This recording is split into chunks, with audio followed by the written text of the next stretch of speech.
నిన్ననే రంజాన్ మాసంలో నంది కొట్కూరులో ఒక బిడ్డ నమాజ్ చేసి వస్తా ఉంటే కండ కావరం పెరిగిపోయి ఒక వైఎస్ఆర్ కాంగ్రెస్ నాయకుడు ఆవిడ బురకా ఎత్తి చూస్తాడు, అవమానిస్తాడు.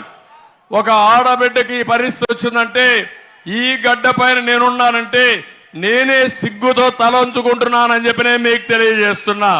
వాళ్ళ కుటుంబ సభ్యులు ముస్లిం సోదరులపై అడిగి ఎందుకు ఈ మార్గం చేశారంటే కండ కావడంతో చెప్తూ కొట్టారంటే వీళ్ళు మనుషులా రాక్షసులా నేను అడుగుతున్నా.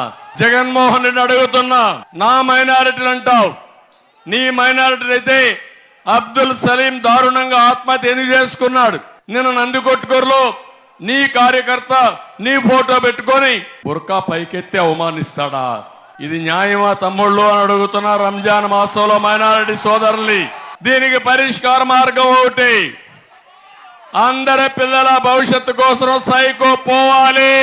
అప్పుడే మీ అందరి భవిష్యత్తు బాగుపడుతుంది.